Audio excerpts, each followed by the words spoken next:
C'est OK. Donc, tous ceux qui sont au centre, vous êtes, voilà, vous figurez. Si vous voulez pas être au centre, on peut vous mettre de côté. Hein, donc, on vous voit moins. Voilà, voilà.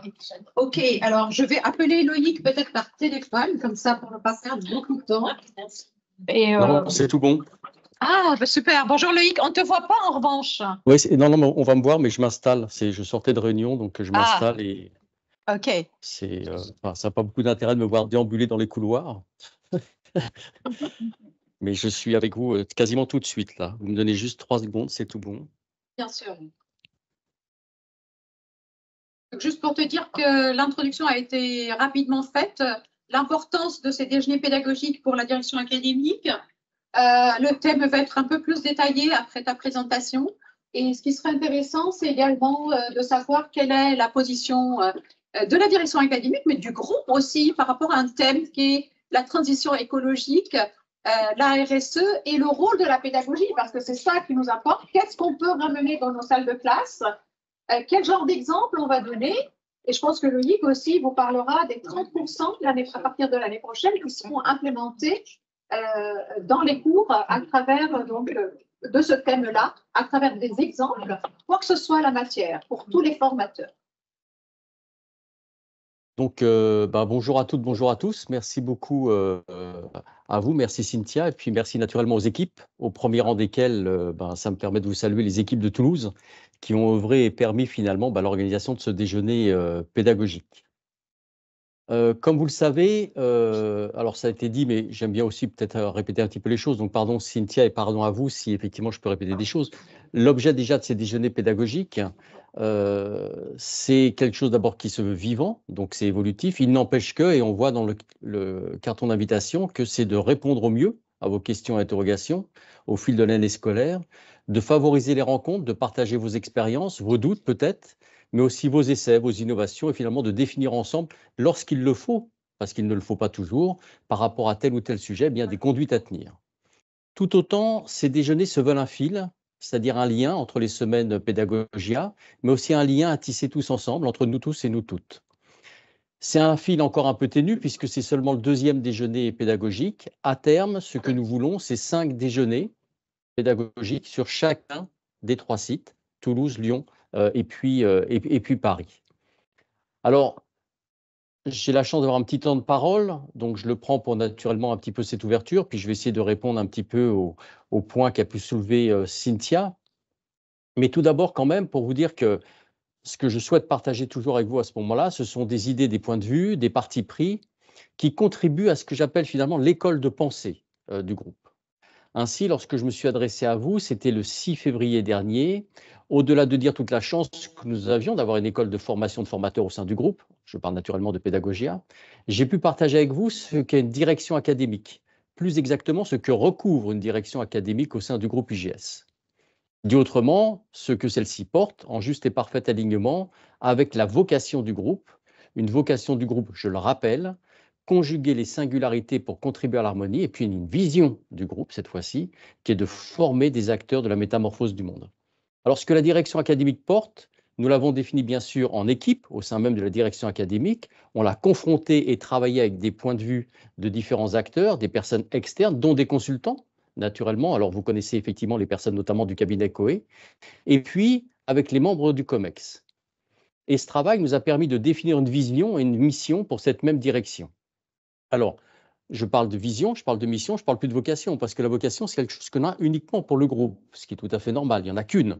Par contre, chaque direction travaille pour élaborer, là aussi en parfait alignement avec la vocation, une mission et une vision. La vision de la direction académique, c'est au sein de notre secteur, donc à entendre la formation, l'enseignement supérieur, contribuer à faire du groupe le premier porteur d'un projet politique pour la paix et l'unité dans le monde. Et je l'avais déjà partagé avec vous le 6 février. Vouloir conjuguer les singularités pour contribuer à l'harmonie, c'est un projet politique. Parce que ça ambitionne, quelque part, de travailler, de toucher aux fondamentaux même de notre société pour effectivement, notamment, pas que, mais travailler sur une différence par rapport à ce qu'on peut faire aujourd'hui, par rapport à des choses comme le vivre ensemble. Et puis, il y a une mission. La mission, c'est être contributive d'une école de pensée et d'action, porteuse de sens et d'espoir, au service d'un monde durable, inclusif et humaniste. Et c'est là, finalement, qui m'est donné aussi l'opportunité de faire le lien avec le sujet de ce jour, qui est le développement durable et la transition écologique. Et si l'objet même de ce déjeuner sera notamment de regarder, de penser, de voir comment on peut traduire dans nos enseignements, dans nos formations, ces impératifs, que sont le développement durable et la transition écologique, l'objet final, il ne faut pas le perdre de vue, l'objet final, hein, c'est de faire en sorte qu'au sortir de leurs études, les apprenantes et les apprenants, devenus alors professionnels, aient toujours en tête, lorsqu'ils seront amenés à prendre des décisions, à mesurer les impacts de ces mêmes décisions sur l'environnement. C'est ça que l'on recherche. Et ce méta-objectif est important car on voit bien qu'au-delà de leur enseigner des compétences, des capacités à savoir-faire, il nous faut aussi transmettre ce qui doit devenir un véritable savoir-être. Que demain, comme je l'ai dit, ils aient toujours en tête, mieux que ce soit une obsession, ce souci des conséquences de leurs actions sur l'environnement. Et on pourrait presque généraliser naturellement la vie professionnelle, et même si ça ne nous regarde pas directement, mais autant que faire se peut dans leur vie privée. Et puis, j'ai fait référence tout à l'heure, on tient là aussi des éléments de notre école de pensée. Là où d'autres peut-être pourraient se satisfaire lorsqu'ils enseigneront par exemple la finance, et d'enseigner donc ce qu'on appelle par exemple communément la finance verte, c'est-à-dire les actions et opérations financières qui favorisent la transition énergétique et la lutte contre le changement climatique, nous, au sein du groupe, au sein des écoles, au sein des centres de formation, nous voulons plus. Nous voulons naturellement que les apprenantes et les apprenants s'approprient ces savoirs liés à la finance verte. Mais nous voulons plus encore. Ce que nous voulons, c'est que ces savoirs deviennent leur véritable boussole. Un savoir, lorsque celui-ci devient une boussole, c'est-à-dire un guide de conduite, c'est un savoir-être. Il est là le lien entre le savoir et le savoir-être. Je sais les choses et à un moment donné, je les intègre complètement, qu'elles deviennent miennes en quelque sorte.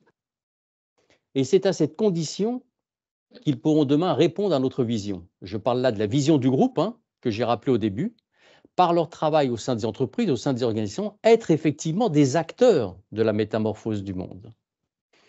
Ce qui est très important, et c'est aussi quelque part, c'est contributif à notre école de pensée. Je vous l'ai dit, c'est pas seulement enseigner des savoirs, c'est faire en sorte qu'ils s'approprient les choses. Mais pour qu'ils s'approprient les choses, ces savoirs, même si j'enseigne la finance verte, ça ne passera pas par le sujet verbe complément. Par le sujet verbe complément, ils vont intégrer effectivement les compétences.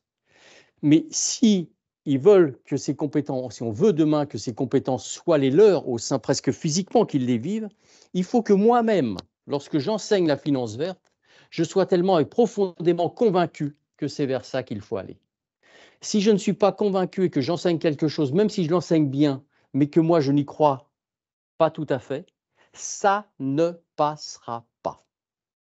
C'est toute la bataille que l'on mène. Encore une fois, ça fait 20 ans que les écoles sont parées des valeurs, ça fait 20 ans qu'elles échouent à transmettre quoi que ce soit, parce qu'on transmet des choses que nous-mêmes, finalement, auxquelles on n'adhère pas. Quand je dis nous, ce n'est pas le groupe IGS, hein, c'est l'ensemble de l'enseignement supérieur français. Sinon, les nouvelles générations qu'on a formées depuis 20 ans seraient meilleures que les anciennes. Or, ce n'est pas le cas. Elles ne sont pas pires, mais elles ne sont pas non plus meilleures. On voit toute la violence, on voit tout le sexisme, on voit tout le racisme. Et dans l'école de pensée, au-delà de tout ce qui est RSE, il y a effectivement nos valeurs, les valeurs du groupe, humanisme, engagement, ouverture. Et là aussi, il faut complètement qu'on les intègre, qu'on les fasse nôtres pour avoir une chance de les passer. Alors Cynthia disait, alors vous avez la chance parce que Aide, qui est directrice du développement durable, travaille à Toulouse. Aujourd'hui, elle ne peut pas être avec vous et j'en sais quelque chose puisqu'elle est avec nous dans une autre réunion sur Paris. Et toute l'idée, naturellement, c'est deux choses. La première, c'est une sorte de tronc commun, c'est-à-dire qu'il y a effectivement un séminaire d'intégration où il y aura effectivement des choses autour de la RSE, puis ça a été décliné en première, deuxième, troisième année, et puis bientôt pour quatrième, cinquième année pour les programmes qui vont jusque-là. Et puis, c'est votre travail, c'est comment moi j'intègre ça dans mes enseignements. En quoi ça perturbe éventuellement, de façon naturellement positive, ce qu'auparavant j'enseignais. Et grâce au travail de Cynthia, grâce à vous, c'est de comprendre comment je peux effectivement petit à petit le faire passer.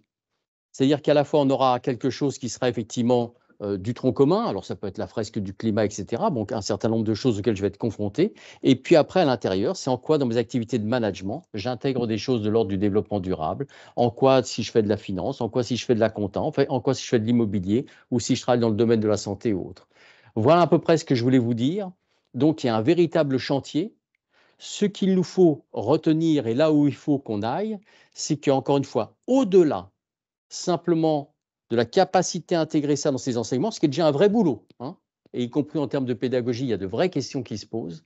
Il faut que je les fasse miennes si ce n'est pas encore tout à fait le cas, pour effectivement à ce moment-là passer au-delà de quelque chose de l'ordre du savoir, quelque chose qui, parce que ça va devenir leur boussole demain, sera effectivement quelque chose de l'ordre du savoir-être. Et finalement, le développement durable, c'est quoi? C'est la capacité à penser nos actions, plus seulement en termes de je fais les choses et finalement elles sont détachées de moi, mais ce que je fais, c'est tellement moi que savoir et savoir-être se confondent enfin, et peut-être pour la première fois. Voilà, merci beaucoup à vous, à très très vite, et puis je vous le promets à chaque fois, mais un jour, il faudra quand même que je tienne mes promesses en présentiel, surtout avec vous, parce que c'est tellement chaleureux, et donc je regrette de ne pas être avec vous aujourd'hui. Merci beaucoup, merci Cynthia. Merci.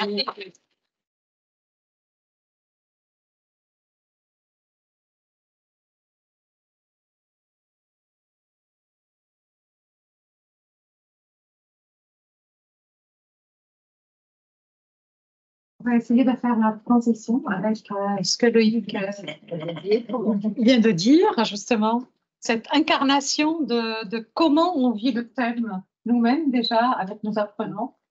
Alors, je voudrais juste vérifier que c'est bien le bon diapo que j'ai vu. C'est sûr? Non, c'est pas ça. C'est bon.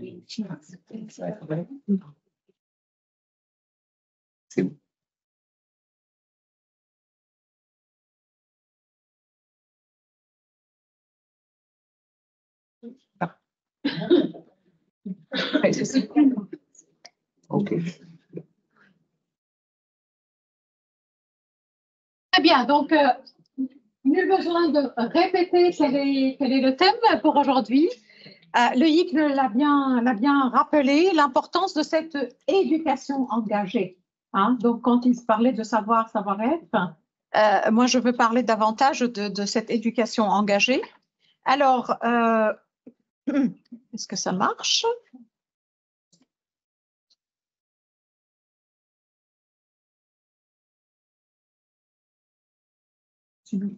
Non, pas ça.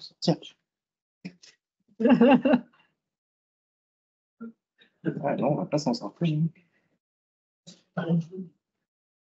Je crois qu'elle a plus de piles. Oui, d'accord. Bon, en attendant,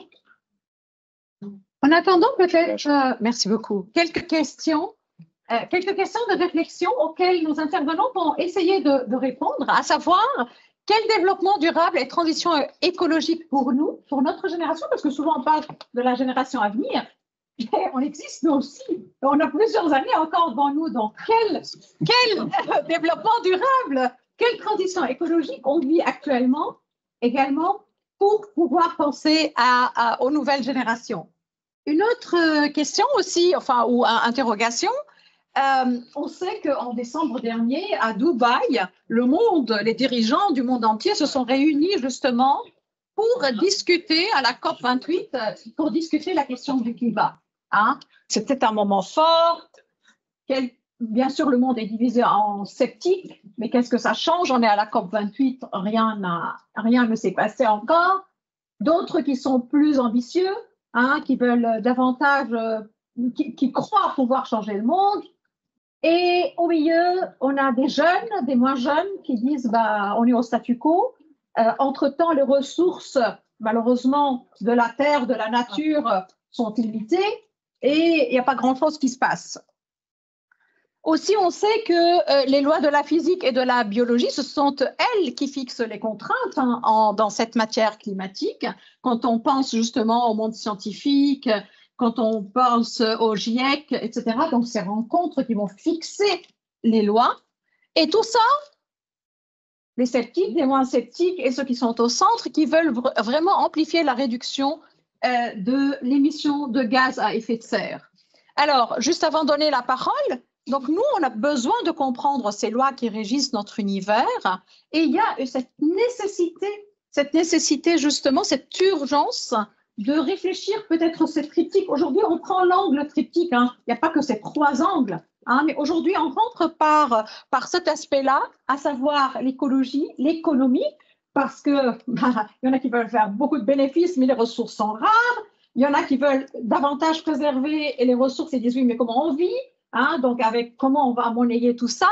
Et la pédagogie dans tout ça, je pense, elle a un certain rôle. Donc, on va rentrer par ce triptyque pour pouvoir agir ensemble pour préserver notre environnement. Donc, la classe a son rôle, a son mot à dire et à travers vous. Donc, je vais passer 10 minutes. Merci beaucoup. Ça devrait va marcher. Ah, bah, non, on est passé à autre chose. Alors, en tout cas, la télécommande fonctionne. C'est peut-être le diapo après. Ah, vous allez à droite ou à gauche? Oui, je fais si je change de diapo quand je vais là. Ouais. Ah oui, voilà. Bon, merci. Alors, on a 3 intervenants. J'ai la grande chance donc d'avoir aujourd'hui avec nous Jean-Pierre Hervé, que vous connaissez tous, qui vous salue, voilà. Et donc, Jean-Pierre qui travaille déjà à Toulouse même, sur le campus, à l'IPI, qui est consultant indépendant et formateur en transition digitale et solutions numériques pour l'industrie. Donc, Jean-Pierre va nous amener des exemples de l'industrie, des exemples de l'informatique. Comment est-ce que cet aspect-là, à travers 8 exemples, je pense, hein, il va parler de 8 exemples différents, comment est-ce qu'on peut justement, à travers ces développements-là, à travers avec le numérique, avec l'industrie, on peut être vert et on peut penser justement la transition écologique. Après, Marie-Édith Delabrosse, qui est là, donc avec sa collègue qui ne sera pas là, mais toutes les deux sont fondatrices justement de Formétique. Alors, et elle va justement nous parler du rôle aujourd'hui des formateurs en tant que tels, parce que comme vous le voyez, elle est ingénieure dans le cadre de projets européens Formétique. Donc, elle va vous expliquer ce que c'est Formétique, vous avez bien compris hein, à travers le jeu de mots, en quoi ça consiste. Et en tant qu'ingénieur pédagogique, comment on amène ce sujet en salle de classe? Comment on se forme nous-mêmes quelquefois, même si on a l'amour de préserver l'environnement qui est là, mais il y a des techniques également. Donc, comment est-ce qu'on peut aller vers cette transition écologique? Et last but not least, comme on dit en bon français, donc on a Boris, que vous connaissez tous, hein, qui est enseignant-chercheur ici même à l'ICD. Comment? Presque tout le monde. Presque tout le monde. Et voilà, donc, il est docteur en sciences de gestion du groupe IGES, qui va nous parler aussi comment lui, il intègre ces éléments-là dans sa salle de classe, par quel aspect il rentre, et puis peut-être un projet, hein, donc peut-être un projet qui a été mené au sein de l'ICD. Je ne vais pas tarder, je vais commencer tout de suite à donner la parole donc, à Jean-Pierre. Jean-Pierre, peut-être, je ne sais pas si c'est avec là, ouais. Et je vais te donner également la zapette. Voilà.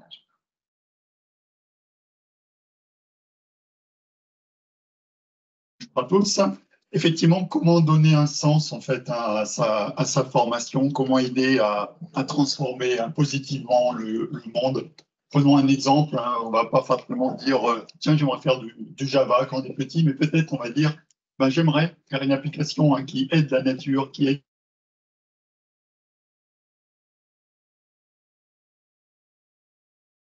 hein, à sa formation, le rapprocher toujours hein, du fonctionnel dans une formation et pas uniquement du moyen.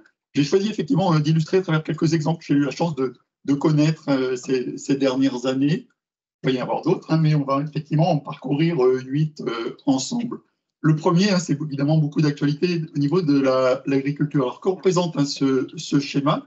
Ben, il y a une double innovation. Hein, la première, vous voyez, sur la partie gauche, c'est le tracteur autonome. Il n'y a pas que les voitures hein, qui sont autonomes. Il y a les bus, les navettes et potentiellement aussi hein, les tracteurs.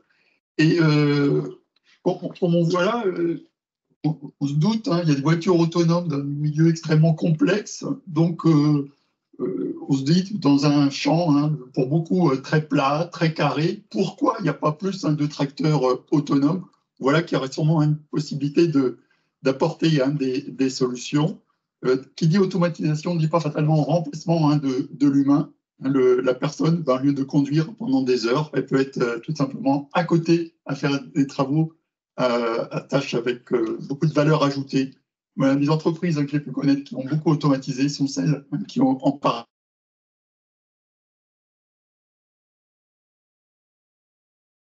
droite. En fait, en tenant compte de la géolocalisation, on met exactement le niveau d'engrais, le niveau de phosphate, le niveau qui va bien, mètre par mètre. C'est extrêmement précis. Donc, tout ça, ça fait une économie de pesticides, d'engrais. On tient compte de la cartographie exacte de la géolocalisation, de règles, donc beaucoup d'intelligence artificielle, éventuellement quelques objets connectés, IoT, Internet of Things également. Tout ça, ces solutions informatiques vont réellement apporter finalement un meilleur rendement, mais également moins de produits, un meilleur soin de la nature et de l'environnement. Cette double innovation peut vraiment amener l'agriculture dans une agriculture 2.0. Les moyens sont là, maintenant il faut les mettre en œuvre. Une deuxième innovation que j'ai pu connaître sur Paris, que je trouve géniale, également un organisme chargé de l'entretien de parcs de pelouse, de jardinage, de tons, de gazon, eh bien, a fait une alliance, une joint venture, comme on dit, avec une start-up chargée des objets connectés. Quel est le but? C'est de savoir détecter automatiquement quand la pelouse a un tel niveau qu'elle nécessite d'être tondue, quand elle nécessite d'avoir tel besoin en engrais, quand elle nécessite d'être arrosée automatiquement, etc. Donc, les équipes de maintenance, avant, elles venaient, par exemple, je ne sais pas, on le mois de mai, par exemple, toutes les semaines, tondre. Parfois, elles venaient trop souvent, parfois, elles venaient pas assez souvent. C'était une perte de... Il faut se déplacer, etc. Maintenant, elles viennent exactement comme il faut. Ni trop souvent, ni trop peu souvent, juste comme il faut. Et c'est dans l'intérêt de tout le monde, un intérêt financier, un intérêt aussi pour l'environnement. Les pelouses sont impeccables. Donc voilà, les objets connectés, ce n'est pas que pour l'industrie, ça peut être aussi pour les jardins publics et tous les espaces verts. Un autre exemple, c'est l'utilisation des applications mobiles. On est très habitué à ça. Il existe nombreux, notamment ici à l'école informatique. Beaucoup d'étudiants ont dit, moi plus tard, j'aimerais avoir une idée d'une application pour les feuilles, les fleurs, les champignons, pour plein de sujets très, très spécifiques dans leur région, voire dans leur pays. Quel est le principe? On se balade dans la nature et puis avec une application, il va y avoir une reconnaissance à partir d'une feuille, à partir d'un champignon, à partir d'une graine, à partir d'un bout d'écorce. On va pouvoir identifier exactement quelle est l'espèce en question, quelle est la fleur ici, quel est l'arbre, et on aura des explications sur ça. Alors, en quoi ça protège? Où on sait reconnaître, à partir du moment où on connaît, on sait apprécier, et donc du coup on va mieux connaître, et donc inévitablement l'étape d'après c'est qu'on va avoir envie de mieux protéger. On protège toujours beaucoup mieux ce qu'on aime, ce qu'on connaît.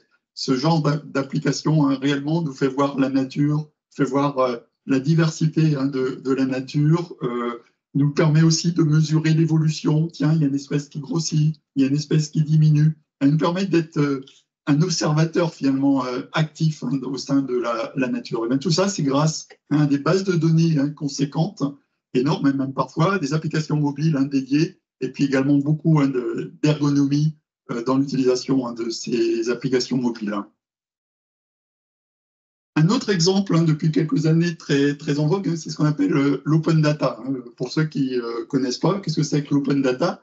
C'est la mise à disposition de manière gratuite de données volontairement, notamment par les mairies, les conseils généraux, etc., vers l'écosystème. C'est-à-dire qu'une mairie va, au lieu de garder des données qui lui sont propres, elle va au contraire encourager l'utilisation de ces données hors de la mairie pour des particuliers, pour d'autres entreprises, voire pour d'autres mairies, de façon à pouvoir s'approprier les données mises à disposition, pouvoir les utiliser, avoir des idées de nouvelles applications, de nouveaux usages, etc. Donc ça existe beaucoup dans le domaine de la nature. Il y a par exemple une cartographie à gauche ça va être un espace, on va voir les parcs naturels, on va voir les espaces verts, les espaces industriels, les routes, les aménagements. Ça va donner des idées pour développer le tourisme, les transports, la faune, etc. Quel est l'avantage de mettre gratuitement ces données pour une mairie? Eh bien, des utilisateurs vont récupérer ces données, vont avoir des idées nouvelles que n'a pas fatalement la mairie. Tiens, on pourrait faire ci, on pourrait faire ça, on pourrait proposer, etc. Il va y avoir finalement un tel retour sur investissement que la mairie se retrouve bénéficiaire. En fait, elle fait bosser toute la commune et pas uniquement ses salariés. Donc, il y a un sentiment d'appartenance qui va être renforcé pour tous les citoyens.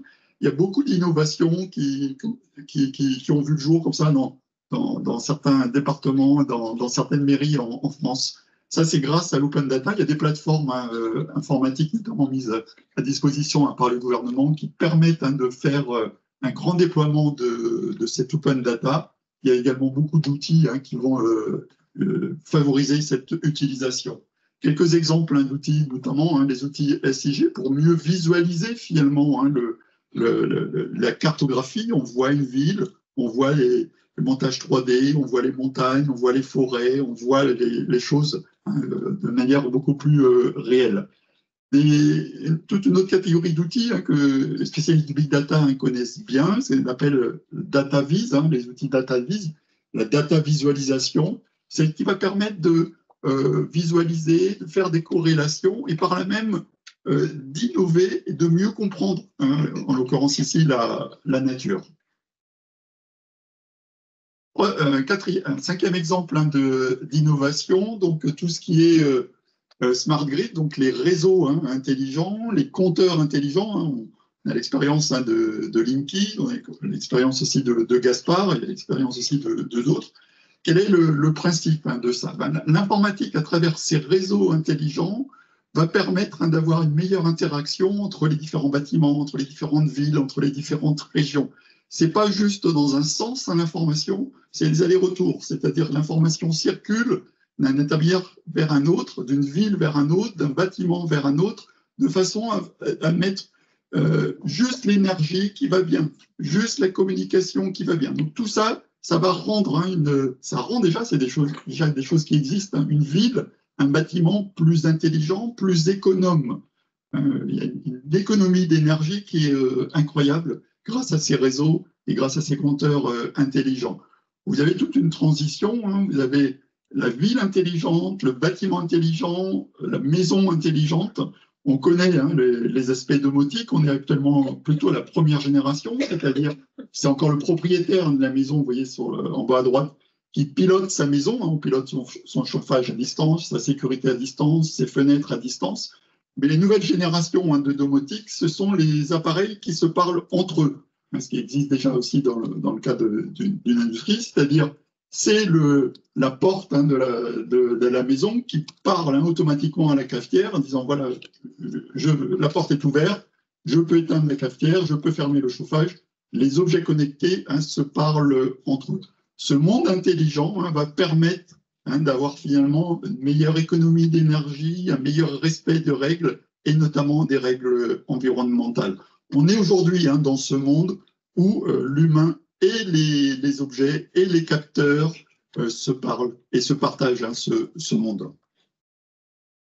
Un sixième exemple que vous connaissez il y a quelques années, c'était par rapport à la ville de Rio de Janeiro. Il y a une super ville, mais quel est l'un des soucis de cette ville? Ce sont les inondations. Il y a dû au relief très particulier, à la densité et la taille de la ville. La ville est connue pour souffrir d'inondations qui peuvent être très, très, très fortes.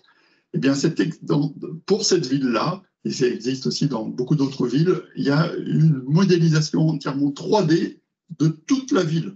Ça peut paraître énorme, on est habitué à une modélisation 3D d'objets, d'une voiture, d'un avion, etc. Mais aujourd'hui, les moyens informatiques sont tels qu'on peut arriver à modéliser toute une ville dans sa complexité, y compris les objets qui se déplacent comme des voitures. Cette modélisation a permis de dégager des règles pour mieux contrôler ces inondations. On peut jouer sur les règles de transport, sur les règles d'évacuation de l'eau, sur des barrières qui sont mises de façon à mieux contrôler ces inondations. Aujourd'hui, hein, dans ces villes intelligentes, il n'y a plus de frontières. Hein, c'est ça qui est merveilleux avec l'informatique. Même des mondes extrêmement complexes, hein, comme peut représenter une très grande ville, peuvent être modélisés, par là même peuvent être beaucoup mieux maîtrisés. Ben justement, si on généralise un petit peu hein, ce principe hein, de ville connectée, de nombreuses hein, villes, notamment Paris, hein, investissent beaucoup hein, dans ces sujets, mais c'est le cas aussi pour Lyon, pour d'autres grandes villes. Quels sont tous les capteurs hein, qui rendent ces villes intelligentes? D'abord, vous avez les capteurs hein, sur... Alors, Formétique, c'est une association donc, effectivement, dont je suis la cofondatrice, qui est née en 10 ans. Et notre objectif, en fait, c'était de promouvoir la RSE dans les organismes de formation. Et voilà, c'est parti d'un forum, on s'est rencontrés toutes les deux et il y a eu une rencontre. Et donc, cette association, on a des différents leviers. On donne des formations, on fait des audits du conseil, etc. Et on travaille aussi sur des projets européens, sur des projets Erasmus plus mobilité. Donc, on a des formateurs qui font des échanges avec différents pays européens, la Grèce, la Pologne, etc. Et on travaille aussi sur des gros projets. Donc, on a élaboré un référentiel de bonne pratique, je ne sais pas si on se souvient, les référentiels de bonne pratique, oui, RSE, à l'attention des organismes de formation avec 10 partenaires européens. Donc ça, c'est quelque chose que vous pourrez trouver en ligne si ça vous intéresse. Et puis après, on a aussi une vie associative, hein, comme toute association, avec des rencontres des adhérents. Voilà, on se veut un petit peu un laboratoire, en fait, de la RSE en formation. Donc, des formateurs qui peuvent essayer une nouvelle pratique, innover, etc., peuvent s'essayer devant les adhérents pour ensuite, après, déployer cette formation ailleurs. Voilà. Donc, effectivement, voilà, la question, c'était, voilà, est-ce que les formateurs, les formatrices peuvent être des accélérateurs des transitions écologiques et sociétales notamment. Donc, Formétique, je me suis présentée. Hein, voilà, donc je voulais juste démarrer, mais c'est vrai qu'on en a déjà pas mal parlé, donc je ne vais pas non plus voilà, être trop longue là-dessus, mais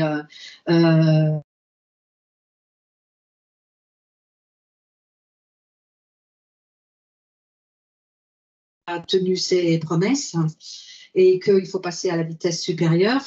Et voilà, donc de passer d'une société qui est non durable hein, à un monde respectueux des limites. Alors là, je vous ai mis le schéma, je ne sais pas si vous le connaissez, la théorie du donut hein, de Kate Raworth, qui a travaillé beaucoup avec Oxfam. Donc, il y a les limites planétaires en fait à l'extérieur, hein, qui serait le plafond climatique, enfin le plafond, je veux dire, à ne pas dépasser, et les limites à l'intérieur, les limites sociales aussi, le plancher social en fait à respecter. L'un ne va pas sans l'autre. Hein. On ne peut pas parler de transition écologique sans parler de transition sociétale. Et donc, cette transition, ce serait vraiment une transformation hein, de nos modes de déplacement, de nos modes de travailler, etc. Et donc aussi de nos modes de pensée. Donc, c'est pour ça qu'effectivement, les formateurs et les formatrices ont un gros rôle à jouer pour accompagner, anticiper ces transitions.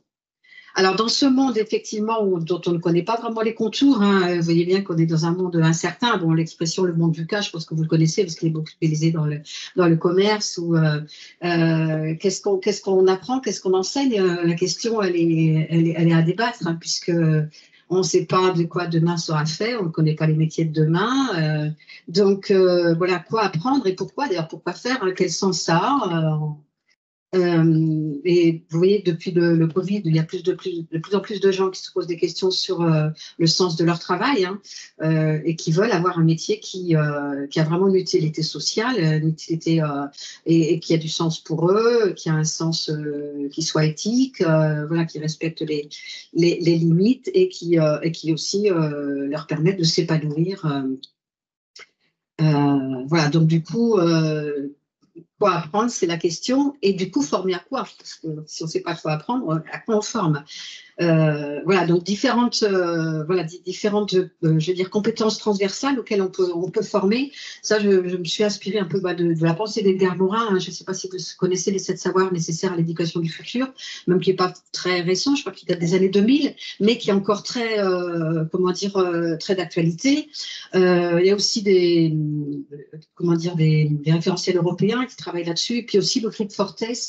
Vous le connaissez, je pense, hein, qui est donc l'enseignement de la transition écologique dans l'enseignement supérieur. Et donc, voilà, les pensées, les compétences transversales qu'on retient, c'est la pensée systémique, hein, puisque, effectivement, on n'est pas dans un monde linéaire, on est dans un monde de plus en plus complexe, hein, où tout va très vite. La responsabilité, bien sûr, et l'éthique, hein, la responsabilité de soi, des autres, et des générations futures, l'éthique, parce que ça va pas, l'un ne va pas sans l'autre, la prospective, hein, avec cette incertitude, la collaboration, donc plutôt que la compétition, donc voilà, enseigner, et après la présence à soi, reconnexion aux autres et aux vivants. Je pense que voilà, un formateur, une formatrice, s'il n'a pas fait un minimum de travail sur soi pour s'ancrer, être aligné avec ses valeurs, le message ne va pas passer. Hein. J'avoue que le message de votre directeur a vraiment résonné pour moi, parce que on est vraiment dans ce désir, en tous les cas, et que les formateurs et les formatrices soient vraiment des vecteurs et qu'ils incarnent ces valeurs. Alors, du coup, nous, on a fait Formétique, on a travaillé sur une certification que l'on vient de déposer au répertoire spécifique. Ça fait quelques mois, donc on attend la réponse, on sait que ça peut être un petit peu long. Et la compétence principale, c'est d'intégrer l'ARSO dans ses pratiques de formateurs et formatrices pour accompagner la transition écologique et sociétale. Et donc, on a retenu 5 modules que je vais vous présenter ci-après, hein, je ne vais pas les développer comme ça, enfin, je ne vais pas les détailler, vous pourrez y revenir. Donc, le premier, ça serait de d'éco-concevoir une formation. Hein, donc, en tant que formateur ou après en tant qu'organisme de formation, comment est-ce que je fais, comment j'éco-conçois une formation? C'est-à-dire que on va croiser en fait toutes les étapes du cycle de vie de la formation avec les différentes parties prenantes, de voir quels sont les impacts à chaque étape et comment on peut réduire en fait ces impacts négatifs. Donc, optimiser en fait l'impact pédagogique en minimisant ces impacts sur l'environnement. Donc, par exemple, déjà, je veux dire, dès l'analyse des besoins, c'est de voir déjà si ce besoin il correspond vraiment aux défis actuels, en fait. Hein. Est-ce que si on répond en proposant une formation, mais que ça ne va pas du tout dans les enjeux actuels, peut-être qu'il vaut mieux pas y aller, il faut réorienter, etc. Alors, je ne vais pas pouvoir donner des exemples à toutes les étapes, mais peut-être au niveau de la conception, c'est déjà de penser à des outils, de compensation pour des personnes en situation de handicap, ou des DIS, des personnes dyslexiques, dyslexiques, etc. Ça peut être aussi au niveau des déplacements, je sais pas, quand on imagine les plannings, par exemple, de regrouper, si on a des intervenants à l'extérieur, de regrouper les journées, par exemple. Voilà, bon, il y aurait plein d'autres exemples, hein, si vous voulez, on pourrait me poser des questions après, mais comme le temps est limité. Après, très important, oui, prendre soin de soi et des autres. Déjà, bon, savoir prendre soin de soi, respecter ses limites, comme on respecte les limites de la Terre, et prendre soin de ses besoins physiologiques, psychologiques. Donc, les stagiaires, ils ont besoin d'appartenance, d'affiliation, ils ont besoin de se sentir pris en compte. Et donc, tout ça, ça va favoriser la qualité des relations. Donc, on s'appuie beaucoup sur la communication non violente. Hein. Les formateurs sont formés à la communication non violente. On voit que ça favorise les échanges, l'écoute, la fluidité des relations. Et on pratique aussi la pédagogie inclusive, donc avec différentes techniques. Alors, par exemple, on peut commencer par un energizer qui permet d'inclure tous les stagiaires. Mais là, on a pensé à un point de vigilance, parce que quelquefois, on ne pense pas que certaines personnes ont des difficultés particulières. Et par exemple, un energizer qui va demander un contact physique avec d'autres, il y en a qui peuvent être gênés. Donc voilà, toujours avoir un plan B et vraiment être à l'écoute de ce qui se passe. Après, bien sûr, la RSO, de toute façon, sa base, c'est l'éthique. Sans éthique, il n'y a pas de RSO. Donc, on va être dans la réflexivité. Déjà, le formateur peut être, la formatrice peut être interpellée sur pourquoi il forme, comment il forme, de quel droit je forme, voilà, quel est mon périmètre, etc. Quel est l'impact de mon activité. Voilà, donc c'est déjà de réfléchir à son impact, à son rôle. Et là, par exemple, pour l'éthique, on peut travailler sur l'éthique de l'évaluation. L'évaluation, c'est quand même un gros sujet quand on est formateur, formatrice, parce que c'est une grosse responsabilité. Donc, on peut par exemple, alors quand c'est pas dans des examens, quand c'est pas des évaluations sommatives, construire des grilles d'évaluation avec les stagiaires pour qu'ils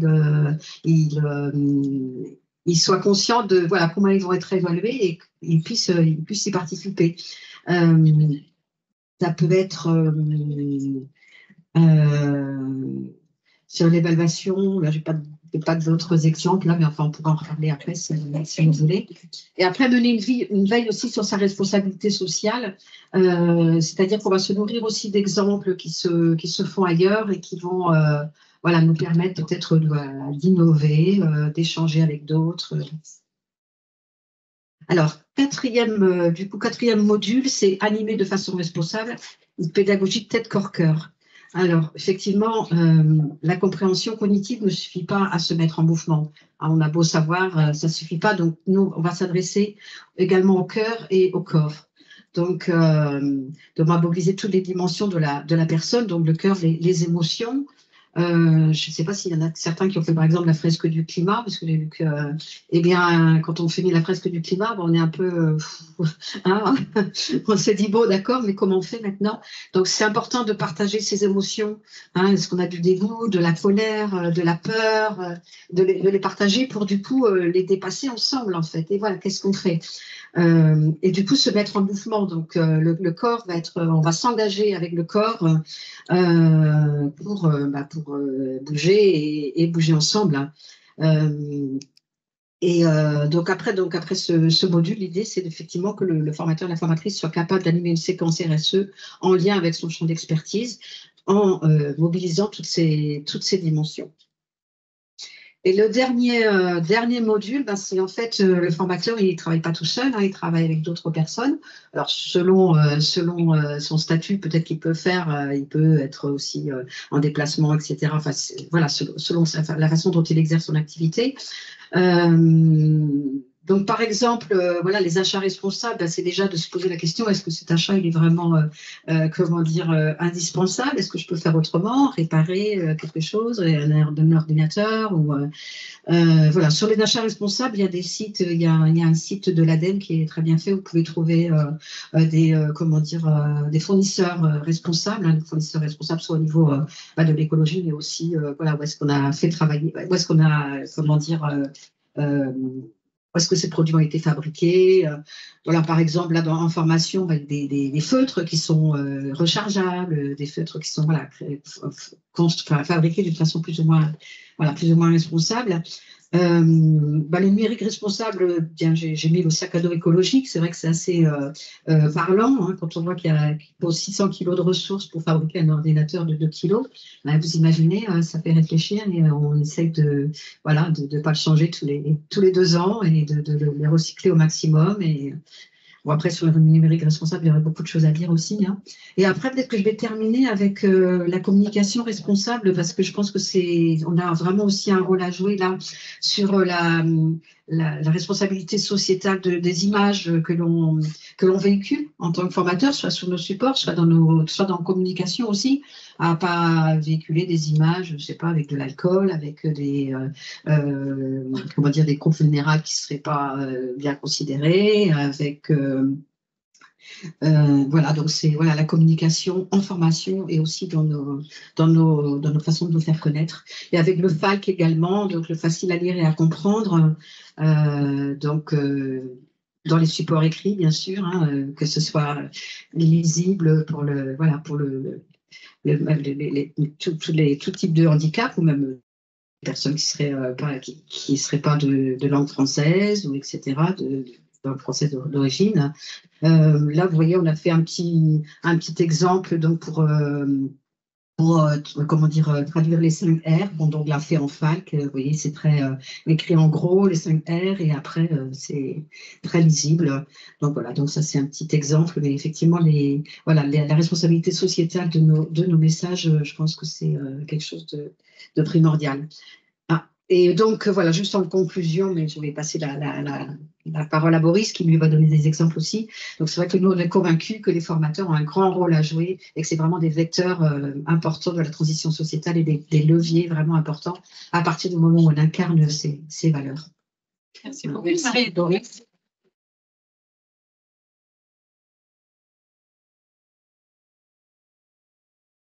La question a été posée, c'est qu'est-ce qu'on fait avec ça? Dans ce monde, c'est dans notre site. Dans ce monde, je vais pas mettre ici tout de suite, où on sent bien qu'il faut réagir et qu'on a un rôle à jouer de particulier. Mais ce monde, je pense qu'il faut commencer à en faire une description, peut-être de 3 chiffres avec quelques éléments clés. Aujourd'hui, les écologues, qui s'occupent de biologie, parlent de 6e extinction, plus de 50% des espèces animales. Les espèces animales, non pas vont disparaître, c'est chaque irréversible. Aujourd'hui, nous avons produit, nous, espèces humaines, 1,1 tératonne d'objets. Qu'est-ce que ça veut dire? Alors, les objets, c'est les bâtiments, les routes, jusqu'à ça. 1,1 tératonne, c'est... La mesure a été faite en 2020, qui est publiée en 2020, exactement la masse, la biomasse vivante totale sur la planète. Projection en 2040, 3 tératonnes d'objets, d'artefacts. C'est juste absolument délirant. Vous vous souvenez de la Covid? Disons, ça vous dit quelque chose? La vague folle. Donc, zoonose, zoophile, toutes ces maladies dont on ne se dit pas forcément qu'elles ont un rapport avec nos activités humaines. Un nom absolument direct, c'est la manière d'élever les animaux. La quantité d'animaux, là aussi c'est fou. Les Chinois ont monté un building pour mettre à l'intérieur des milliers de cochons. Nous élevons aujourd'hui, c'est peut-être l'animal qui est le plus élevé, le plus poulet. Ouais. Il y a sur Terre, en masse, autant de poulets que d'oiseaux sauvages. Qui va. Ce phénomène-là, je vais passer le chiffre, et ça qui est intéressant, c'est le monde que nous construisons. Ce monde-là, on lui donne parfois un nom, on l'appelle anthropocène.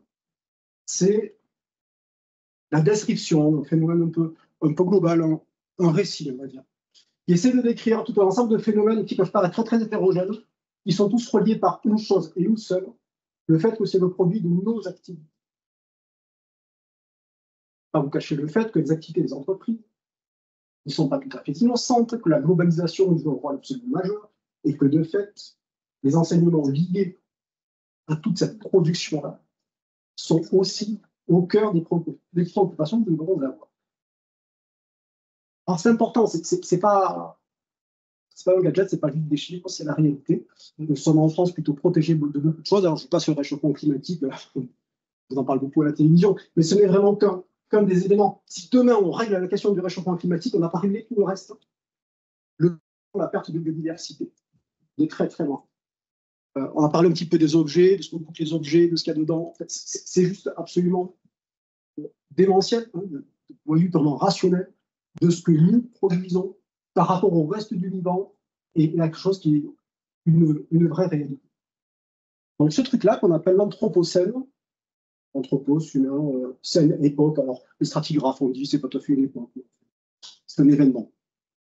Ça, c'est une rupture dans notre réel, c'est pas autre chose. Quelque chose est en train de se passer dans notre réalité. Et ça, on peut pas faire comme si ça n'existait pas, en particulier quand on enseigne. Pas que dans nos petits jours, bien sûr. Mais on ne peut pas faire comme si ça n'existait pas. C'est-à-dire, notamment, on ne peut pas continuer à enseigner les modèles et les connaissances qui ont conduit à ça. C'est-à-dire, si très concrètement, on se dit qu'on continue à enseigner comme on a fait jusqu'en ce début du XXIe siècle, eh bien, on sait où on va. La ligne est tracée. Là, les scientifiques sont tous clairs sur ces thématiques, plus d'autres. Les courbes, pardon, je fais ça, c'est pas vrai. Les courbes sont toutes des courbes, non pas droites, mais exponentielles. Ça porte même le nom, ce truc-là, on appelle ça la grande accélération.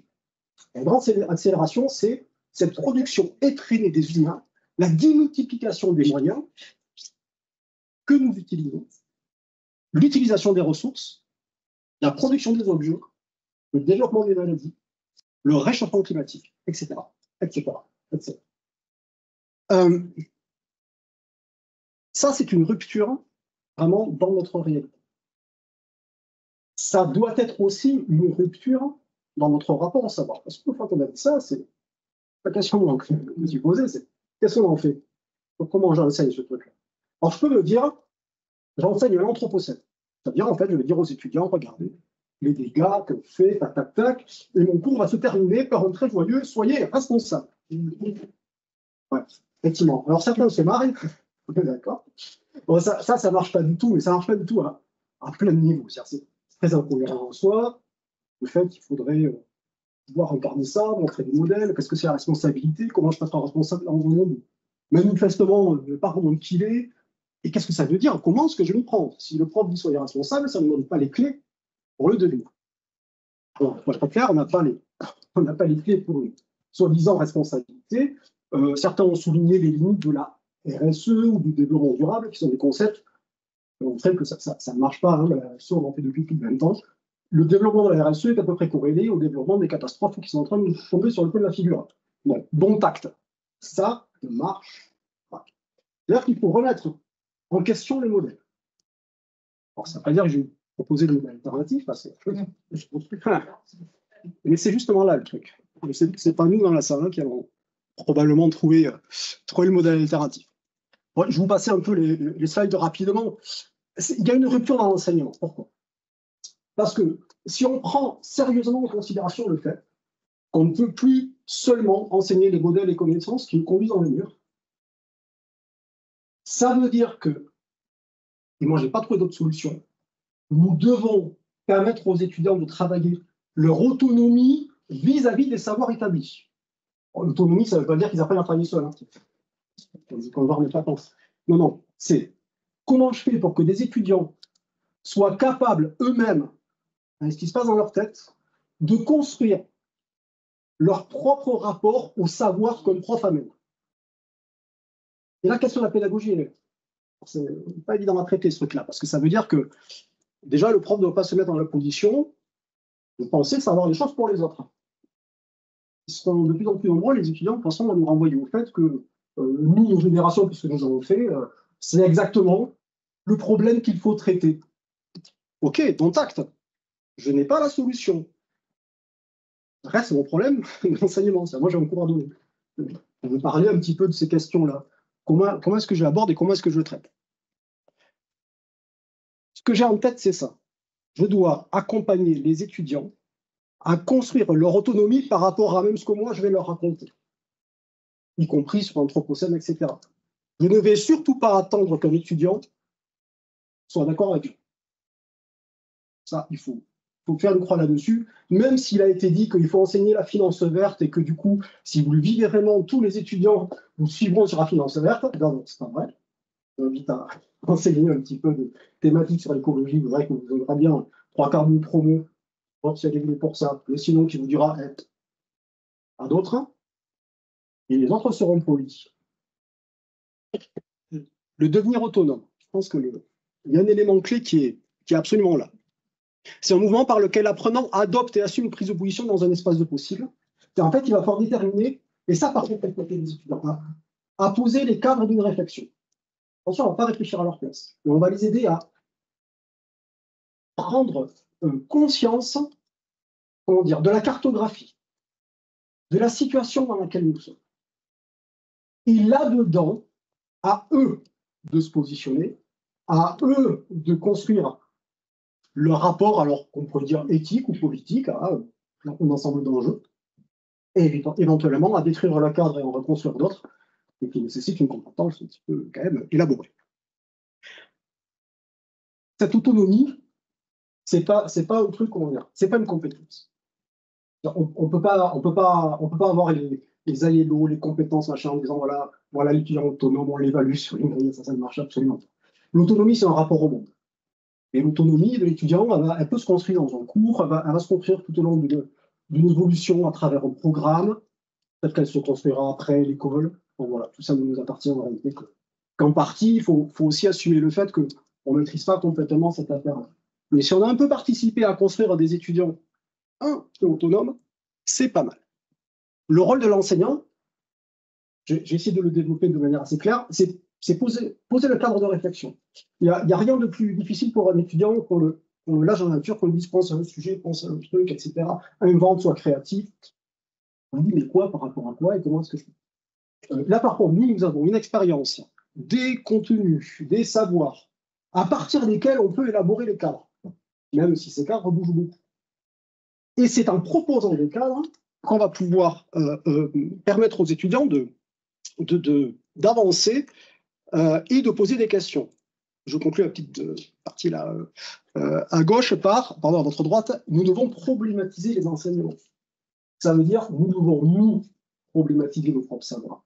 C'est-à-dire, ok, je ne suis pas sûr de tout savoir. Et il ne s'agit pas de pédagogie inversée ou de trucs comme ça. Hein. Il ne s'agit pas d'aller chercher un autre savoir sur Internet. Il s'agit, vous, avec votre petite tête, d'aller questionner le savoir qui se passe ici. Ça veut dire qu'en tant que prof, je me suis aussi mis dans la position de problématiser mon savoir. En fait, je ne vais pas donner un savoir tout fait. Je ne vais pas donner un savoir pré-mâché. Ou si je le fais, il y aura toujours une possibilité d'une ligne de fuite, de sortir de ça. De dire, OK, c'est peut-être pas ça. Si je fais mon cours de finance basique, bon, il faut que j'ouvre la porte à autre chose. Si je fais mon cours de marketing, je présente peut-être quand je fais mon cours de marketing, parce que le marketing, c'est une discipline qui nous envoie boum. Hein, pour vendre plus. Vous avez vu, les objets, tout ça, les cartons, bon, on est bien avancé avec ça. C'est quoi le nouveau marketing? Est-ce que même la discipline ne doit pas être remise en question? Aujourd'hui, dans le milieu de la recherche, par exemple, ça existe ça. Est-ce que le marketing, ça va continuer à vivre? Est-ce qu'il y a toujours du marketing à plus 4 degrés Celsius? Pas sûr. Pas sûr du tout. Et si c'est autre chose, qu'est-ce que c'est? Comment ça se passe? L'autonomisation du savoir, par rapport au savoir, pardon, c'est arriver à se poser ces questions. Quand je fais une expérimentation d'une méthode à partir d'un cours qui s'appelle Food Change et qui parle de transition alimentaire. Alors c'est un cours que je conseille des Master 1 qui ensuite se transforme en une heure de cours un petit peu plus étendu et qui pose la question globalement aux étudiants de comment est-ce qu'on va manger dans 10 ans. En réalité, la thématique est un prétexte à poser la question en rapport à l'avenir et pouvoir là développer une méthode qui essaie de permettre aux étudiants de déployer ce devenir autonome.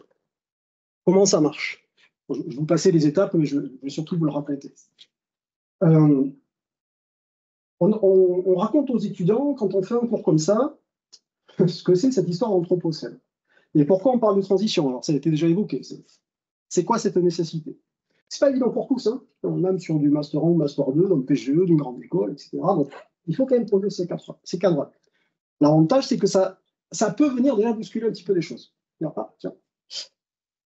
Mais le but du jeu, c'est, une fois qu'on a bousculé des choses, de permettre tout de suite de revenir dans un cadre donné pour se positionner. Alors, je vous donne un exemple, mais ce n'est qu'un exemple lié à ce cours, puisque des cadres, on peut en construire de plein de manières différentes et avec plein de solutions différentes. Là, ça parle d'alimentaire, ça parle d'anthropocène, je dis à mes étudiants, en fait, de manière tout à fait individuelle, mais vraiment individuelle, pas de travail de groupe pour l'instant. Vous avez 4 manières de vous positionner vis-à-vis de l'alimentation. Petit 1, statu quo. Monsieur Christophe de Reims-Proposen me dit que ça ne pas, mais en fait, ça marche plutôt pas si mal, en réalité. Bon, certes, il y a des petites choses à aménager, mais grosso modo, si on continue en cette voie-là, on s'en sort. Vous voyez bien, ça fait des années qu'on nous parle de la fin du pétrole, du raffoisement, etc., etc. Donc en fait, je ne prends pas au pied la lettre ce que vous me racontez. C'est une position possible. Position du statu quo, le monde continue à peu près tel qu'il est. La négation de ça, c'est une non-continuité, position régénérative. Alors, vous avez entendu parler de permaculture, peut-être, de régénération des sols, de restauration de la vie, etc. Bon, il y a tout un champ dans l'alimentaire qui décide d'aller dans cette voie-là, mais c'est une manière de voir le problème. C'est une manière notamment qui dit, OK, je peux résoudre le problème avec des solutions régénératrices. C'est-à-dire, je peux apporter quelque chose. Et il y a quelque chose à sauver.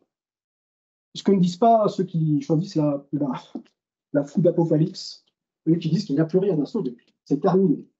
La catastrophe a déjà eu lieu. On est des gens très sérieux qui soutiennent cette hypothèse-là. Je pense à un historien, Jean-Baptiste Pessos, et d'autres. Tout ce qui relève vraiment du survivalisme et plutôt de ce côté-là, c'est en fait, on a enclenché tellement de boucles de rétroaction qu'en réalité, quoi qu'on fasse, ces fameuses courbes exponentielles sont enclenchées. Il n'y a rien d'autre à faire que de penser une alimentation de survie. C'est-à-dire, comment allons-nous réagir lorsque les catastrophes vont arriver? Imaginez une catastrophe et voir ce qui va se passer. Position donc d'apocalypse. La technosolution, le techno-alimentaire, c'est penser que la technologie va permettre de répondre à ces problèmes-là, typiquement l'informatique, la smart city, par exemple produire dans les villes, végétaliser, etc., etc. Tout ça va permettre en réalité de répondre, parce que la technologie, notamment boostée loin par l'IA, qui va permettre de gérer une quantité de données suffisante, va permettre d'optimiser. Et donc on est dans une logique d'optimisation très forte à l'aide de l'informatique. Moi j'ai mon avis, mais je me garde bien de le donner avec vous. C'est pas la question. Il y a vraiment des positions avec lesquelles je ne suis pas d'accord du tout. Mais c'est ça la question de le but du jeu, c'est de dire aux étudiants, de manière tout à fait individuelle, et j'insiste là-dessus, sur le plan de la méthode, vous travaillez, vous cogitez et vous demandez où vous vous positionnez. Et là, il y a quand même un temps, hein, c'est-à-dire je prends avec les étudiants bien une demi-séance sur cette phase-là, de OK, comment je me positionne là-dedans concrètement, et je les mets seuls face à leur feuille blanche, je leur demande de m'expliquer. Et ça, c'est évalué. Je n'évalue pas quel cas ils choisissent, ça je m'en fous. J'évalue leur raisonnement. Par quoi ça passe? Comment ils construisent? Et le début de la construction d'autonomie, c'est par ça que ça passe. La suite, c'est du travail de groupe. C'est-à-dire, une fois que j'ai fait ça seul, je peux m'agréger avec d'autres qui ont choisi les mêmes positions. Alors, il se trouve que dans l'exercice, je vous demande aux étudiants de faire une prospective, donc imaginez dans 10 ans comment on va bouger. Mais là, du coup, ça agrège en petits groupes, et ayant à peu près la même vision, ils peuvent partager, construire un scénario, dans le cours de cet ordre. Phase extrêmement importante, ils travaillent, ils produisent des trucs, ils présentent entre eux, donc on a des vidéos, des trucs très drôles, sympas, etc. Dernière phase absolument clé, c'est une phase de détente. C'est-à-dire qu'on va mettre tout ça, tout ce petit monde, non pas seulement à présenter ce qu'ils ont produit comme perspective, mais à argumenter, pas tant de continuer la prospective, on s'en fout, la position de départ. Pourquoi est-ce que les uns et les autres, vous êtes vécus dans une position apocalyptique, techno, statu quo ou régénératrice? Qu'est-ce qui fait que je suis là? Et là, je vois des étudiants qui switchent, par exemple. Ils changent la vie. Ah tiens, c'est vachement bien ce qu'ils ont fait. En fait, j'aurais pu penser par là.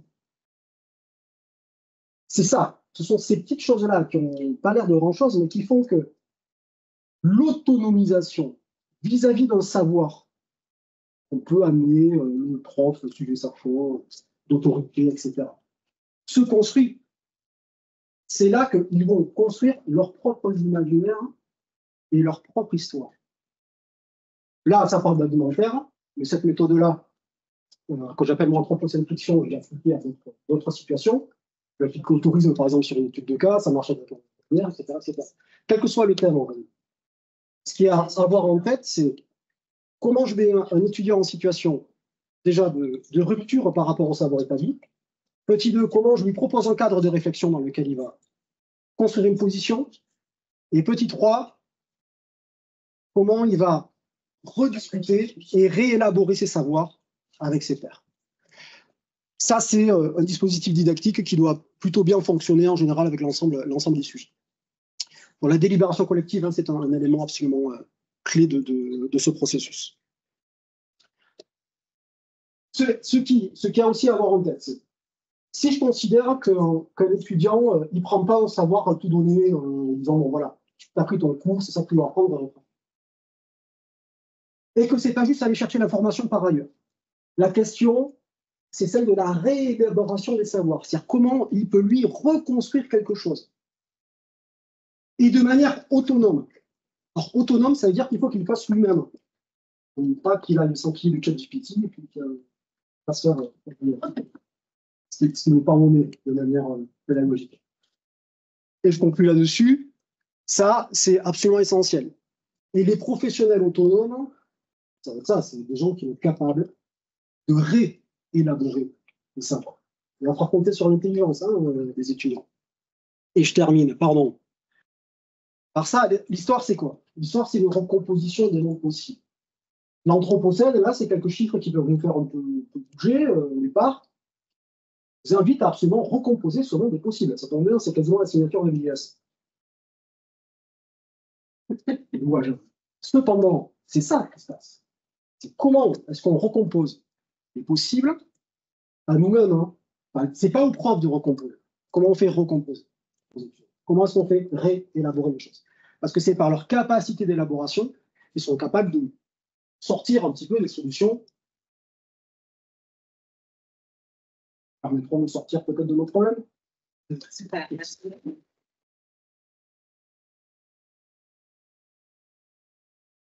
Merci Boris, merci Marie-Édith et Jean-Pierre. Comme le temps court, donc je vais laisser la parole à la salle. S'il y a quelques questions que vous adressez soit à tout le monde, soit à une personne en particulier. On prend moins de 10 minutes pour la question. Commentaires, témoignages, pas nécessairement des questions, retour, réflexion, oui. Merci à tous les trois pour votre présentation. Moi, j'ai peut-être une question plus pour Boris.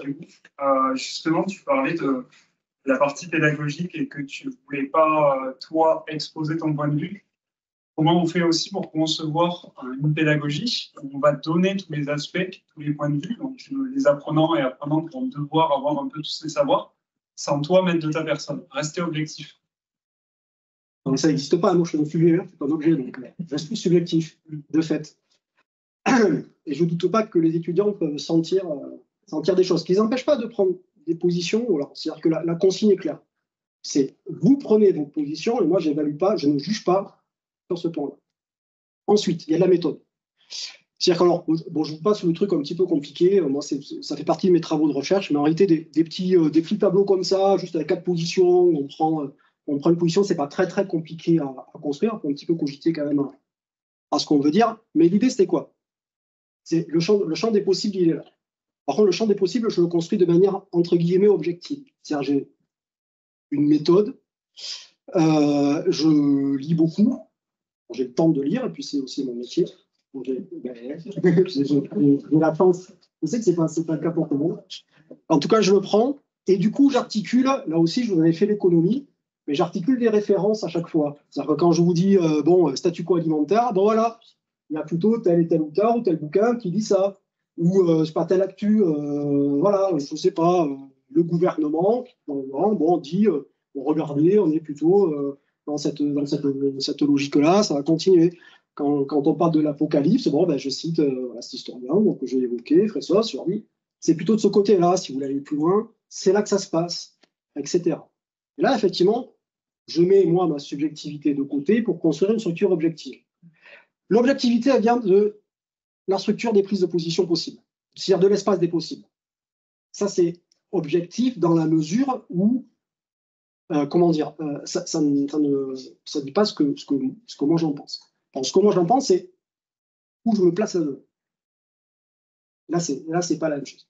Et là, c'est aux étudiants, justement, de savoir faire ça. L'étape d'après, quand ils vont faire un mémoire de recherche, ce type de choses-là, c'est d'apprendre à construire ce type de structure, par contre. C'est-à-dire, où est-ce qu'on habite? C'est quoi la cartographie? C'est hyper dur, hein? Parce que savoir où on est sur la carte, c'est une chose. Mais c'est-à-dire qu'on a déjà la carte. En fait, j'ai déjà ça. Les trucs qu'on fait en recherche, c'est construire les cartes. Ça, c'est un travail donc d'objectivation. Par contre, moi, je demande aux étudiants d'avoir une vraie logique de sujet. En fait, subjectif, c'est pas un gros mot. Subjectif, c'est ce qui relève d'un sujet. Or, le sujet, c'est ce qui définit l'être pensant. On pensons tous parce que nous sommes des sujets. Et sans ça, ça ne marche pas. On n'est pas des objets. Et si on ne pense que de manière objective, bah, tu comprends bien où ça nous amène. Pas bien loin. Non, nous sommes des sujets. À chacun de prendre, parler de responsabilité. C'est quoi la responsabilité? Je ne sais pas. C'est pas exemple, c'est soit, c'est soit. Merci Boris. D'autres questions? Commentaires? Je suis surpris, alors c'est pas forcément vous le prenez, mais on n'entend pas parler de décroissance. Comment le présenter? Parce que moi, je donne des cours, on va dire, de finance et autres. Or, c'est un sujet auquel je m'intéresse. Je lis Jean Covici, j'écoute William Barrault, des choses comme ça. Donc, je ne l'aborde pas forcément directement. Quand j'explique que quand j'ai des projets de création d'entreprise, c'est de la fast fashion, etc. Donc, j'essaie quand même de faire prendre conscience. Mais est-ce qu'on aborde est-ce que ce n'est pas en contradiction? Tu l'as évoqué avec le marketing. Moi, c'est une question que je me posais. Est-ce que ce n'est pas un métier, entre guillemets, nocif? Mais, enfin, ce que je veux dire, hein, c'est tu vends la surconsommation dans un monde fini. Enfin, voilà, comment nous, est-ce qu'on l'aborde dans une école qui, dans ses dimensions assez commerciales, sans, voilà, sans... Moi, je pensais que... Pardon, je me permets de prendre la parole, mais ça pose des questions de fond. Ben, oui. Ça pose des questions de fond. Alors, on voit bien, le grand enjeu, c'est quoi? Les gens dans le statu quo, ils disent on va pouvoir décorréler la courbe de croissance des courbes de pollution, de destruction, etc. C'est-à-dire, en fait, de d'émissions de CO2, ce type de choses-là. C'est le tracteur. Voilà, c'est typiquement le tracteur. Bon, la technosolution, le statu quo, c'est plutôt ça. C'est l'idée qu'on va pouvoir décorréler. Donc, continuons dans le développement et continuons la croissance. Les autres positions disent, ça c'est le plan, en réalité, on n'arrive pas du tout à décorréler et que plus on a du développement économique classiquement mesuré par le PIB, et plus on a de destructions qui vont avec. Ça tombe bien, la destruction, on ne la mesure pas dans le PIB. C'est parfait comme indice économique, le PIB. On ne mesure pas du tout ce qu'on détruit. Alors, ce qui se passe, alors ce qui se passe aussi, parce que ta question, en fait, pardon, dans nos disciplines, elle est posée telle quelle dans les articles de recherche aujourd'hui, ça va bientôt émerger un petit peu là, dans les bouquins, etc. Mais elle pose vraiment la question de la viabilité de certaines disciplines et de leur base.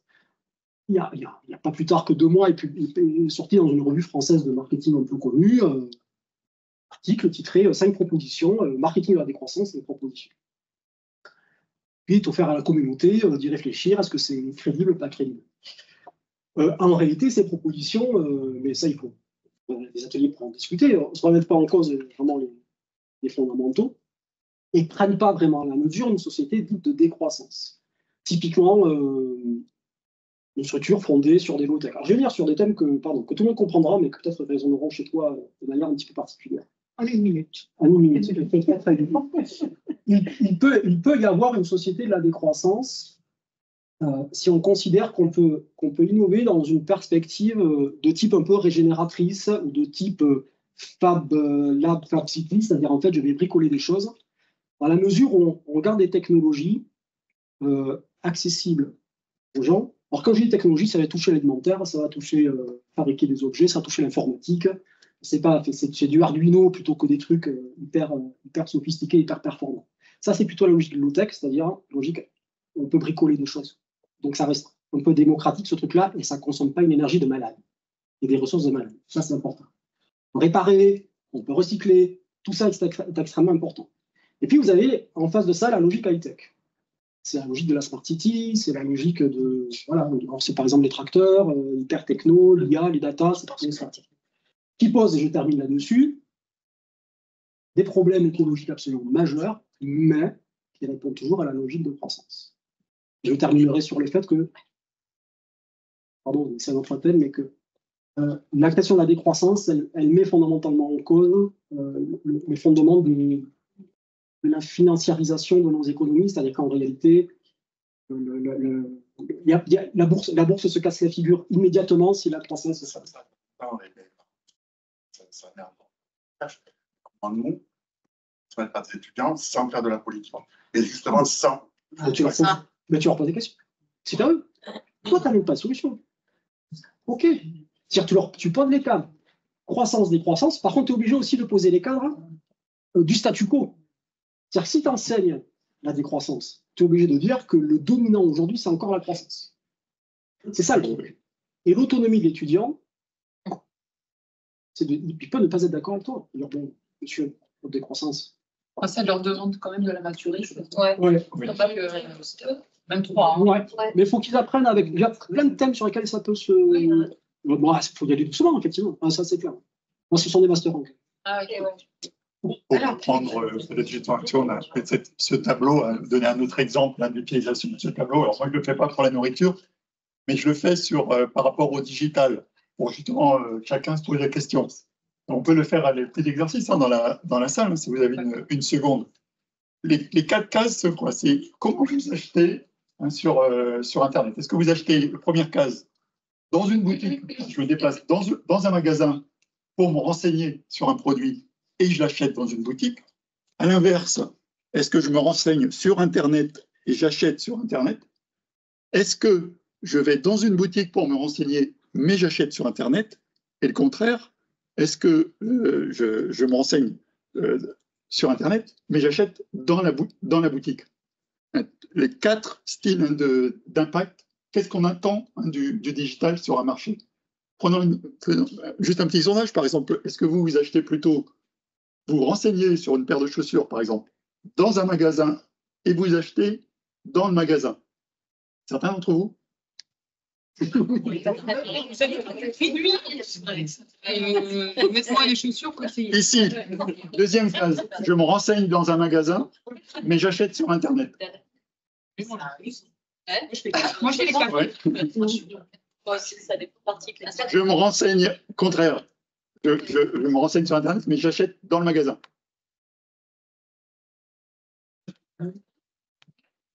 Ça paraît. Ouais.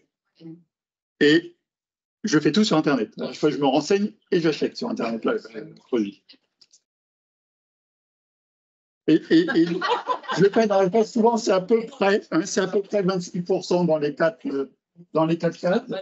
Et ça pose la question pour compléter votre question sur le niveau de confiance. Qu'est-ce qu'on attend de l'informatique? Qu'est-ce qu'on attend de niveau de confiance avec un magasin, avec l'humain?